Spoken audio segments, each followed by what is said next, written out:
Hello friend, তোমাদের সকলকে আমার চ্যানেলে স্বাগত। আজকে তৈরি করে দেখাবো কিভাবে আপনারা সহজ 4টি উপায়ে নিজেরা ঘরে কোনো রকম দই বীজ ছাড়া শুধুমাত্র লিকুইড দুধ এবং সামান্য কিছু উপকরণ ব্যবহার করে দই বীজ তৈরি করতে পারবেন। বাইরের কোনো দইয়ের বীজের দরকার হবে না, ঘরেই দইটা তোমরা পেতে নিতে পারবে এবং এই দই দিয়ে টক দই এবং মিষ্টি দই দুটোই তোমরা পাততে পারবে। তো চলো এখন কিভাবে আমি দই বীজ ছাড়া দই পাতি তোমরা দেখে নেবে। দুধটা এখন হালকা গরম আছে, তো একটা আঙ্গুল আমি চুবিয়ে রাখবো, দেখবো আমি যদি আঙ্গুলে সহ্য করতে পারি এই রকমই টেম্পারেচারের দুধটা আমাকে নিতে হবে দই বীজের জন্য। তো দই বীজের জন্য আমি 4টে এরকম বাটি নিয়েছি। যে কোনো বাটিতেই তোমরা দই বীজ ঘরে তৈরি করে নিতে পারবে। আমি একটা প্লাস্টিক, একটা কাচের আর একটা চীনামাটির নিয়েছি, দুটো আছে এখানে। তো তোমরা যে কোনো ফয়েল পেপারের যে বাটিগুলো হয়, শোলার যে বাটিগুলো হয়, যে কোনো বাটিতেই তোমরা দইয়ের বীজ তৈরি করতে পারবে। তো আমি এখানে এখন যে দইটা ঈষৎ উষ্ণ আছে, সেই ঈষৎ উষ্ণ আঙ্গুলটা চুবিয়ে দেখালাম, ঠিক আঙ্গুলটা সহ্য হয় এরকম গরমই নেবে। তো আমি এখানে প্রত্যেকটার মধ্যে 1 হাতা করে দুধ দিয়ে দিচ্ছি। দুধটা যাতে তাড়াতাড়ি ঠান্ডা না হয়ে যায়, তাড়াতাড়ি আমাদের এটা করে নিতে হবে, একটু একটু যাতে গরম থাকে। আর অল্প অল্প দেব, যাতে যে জিনিসগুলো দেবো একটু ডুবে ডুবে থাকে। তো এবার আমি কি করব, প্রত্যেকটার মধ্যে আমি 4 রকম বলেছি, তো 4 রকম আমি কি কি দেব। আমি নিয়েছি 2টো গ্রিন কালারের কাঁচা লঙ্কা। এই কাঁচা লঙ্কাগুলো কোনো চিরবে না, শুধু জাস্ট পেছন থেকে একটু বোটাটা কেটে নেবে। তো এর মধ্যে আমি দিয়ে দিলাম, 2টো দিয়ে দিলাম। আর এই দুধের মধ্যে দেব আমি 2টো শুকনো লঙ্কা। শুকনো লঙ্কার বোটাগুলোকেও পেছন থেকে একটু কেটে নিয়েছি, চেরার দরকার নেই, গোটা গোটাই শুকনো লঙ্কা দিয়ে দেব। এবার এই বাটির মধ্যে আমি দেব 1/2 চামচ লেবুর রস। লেবুর রস দিয়ে একটু এটাকে নেড়ে দিতে হবে। এটার মধ্যে আমি দেব সাদা ভিনিগার। সাদা ভিনিগারও আমি 1/2 চামচ দেব। সাদা ভিনিগার দিয়েই ভালো হবে। সাদা ভিনিগার এর মধ্যে দিয়ে দিলাম 1/2 চামচ। এটাকেও একটু নেড়ে দেব। এইবার গরম থাকতে থাকতে এগুলোকে আমি ফয়েল পেপার দিয়ে মুড়ে দেব।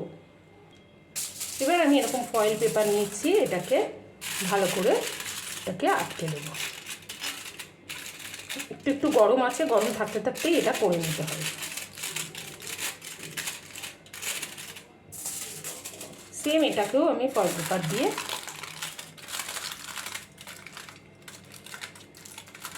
মুড়িয়ে দিলাম।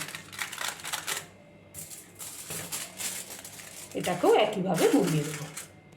এবার কি করব, মোড়ানো হয়ে গেছে, এবার কি করব, ভারী একটু টাওয়েল দিয়ে ঢেকে দিতে হবে। আমার কাছে বড় ভারী টাওয়েল নেই, সেই জন্য আমি এরকম একটা টাওয়েল দিলাম, কিচেন টাওয়াল যেগুলো, আর তার ওপরে আরেকটা এরকম রুমাল মতন আমি দিয়ে দিয়েছি। এইভাবেই রেখে দিতে হবে, ভালো করে ঢেকে 24 ঘন্টা রেখে দিতে হবে, বা ওভারনাইট রেখে দিতে হবে। ওভারনাইট থাকার পর দেখা যাক আমাদের দইয়ের বীজটা কতটা ভালো হলো।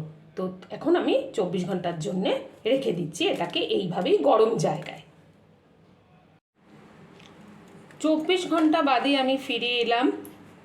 দেখা যাক এখন দই বীজটা কেমন হয়েছে।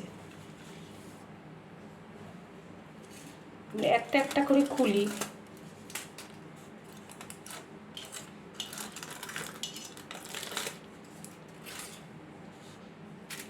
এটাকেও খুলে নিই। হ্যাঁ, দেখো এই যে আমি কাঁচা লঙ্কা দিয়ে যেটা করেছি, সেই লঙ্কাগুলোকে প্রথমে তুলে নিচ্ছি। দেখো এই দইটা দেখো কত সুন্দর বসেছে। এটা দই নয়, এটা দইয়ের বীজ। একটু পাশে জল জল এইরকমই দইয়ের বীজ হয়। এবার আমি শুকনো লঙ্কাটা তুলে ফেলছি। শুকনো লঙ্কার দইটাও দেখো ভালোই বসেছে। তো জল জল হয়েছে, একটু দেখতেই পাচ্ছ যে একটু জল জল, দইয়ের বীজ এরকম জল জলই থাকে। তো শুকনো লঙ্কা আর কাঁচা লঙ্কাটা হয়ে গেল। এবার আমি ভিনিগার দিয়ে যেটা করেছিলাম সেটাও দেখো ভালো হয়েছে, একটু জল জল আছে, প্রত্যেকটাই জল জল হবে কারণ এটা তো দই নয়, এটা দইয়ের বীজ। এ দেখো এটাও বেশ ভালোই বসেছে, যেটা আমি লেবু দিয়ে করেছি। লেবু আর যেটা আমি লেবু দিয়ে করেছি আর ভিনিগার দিয়ে করেছি, এই দুটোই আমাকে যদি জিজ্ঞাসা করো মনে হয় আমার এই দুটোই বেশি ভালো, কারণ এই দুটোর মধ্যে একটু কাঁচা লঙ্কা, শুকনো লঙ্কার স্মেলটা রয়েছে। তো সুতরাং আমরা যখন বাইরে থেকে দই বীজ কিনতে পারবো না, আমরা ঘরেই এইভাবে দই বীজ তৈরি করে নিয়ে তারপর আমরা দই পাতবো। এখন তোমরা কি করবে, এইগুলোকে সব একসঙ্গে একটা স্ট্রেনার দিয়ে ছেঁকে নেবে, ছাঁকনি দিয়ে ছেঁকে নিয়ে জলটাকে ফেলে দেবে, সেই যে দইয়ের বীজটা হবে ঘন থকথকে, সেটা দিয়েই কিন্তু তোমরা দই পাততে পারবে, টক দই এবং মিষ্টি দই। তাহলে তোমরা দেখতে পেয়েছো বাইরে না গিয়ে আমরা ঘরেই দই বীজ তৈরি করে নিতে পারি এবং সেই দই বীজ দিয়ে আমরা টক দই এবং মিষ্টি দই তৈরি করে নিতে পারি খুব সহজে। তাহলে তোমরা এই যে ভিনিগার আর লেবুটা দিয়ে বেশি করে ট্রাই করবে দই বীজ করার, কারণ এই দুটোই আমার বেশি ভালো লাগছে। তো তোমাদের যদি আজকের এই দই বীজের হোমমেড দই বীজের ভিডিওটা ভালো লেগে থাকে তাহলে তোমরা লাইক করো, শেয়ার করো, কমেন্ট করো, আর আমার চ্যানেলে যারা নতুন বন্ধু আছো আমার চ্যানেলটাকে সাবস্ক্রাইব করে দিও, আমার ভালো লাগবে। তোমাদের সাথে দেখা হবে আমার নেক্সট কোনো ভিডিওতে। বাই।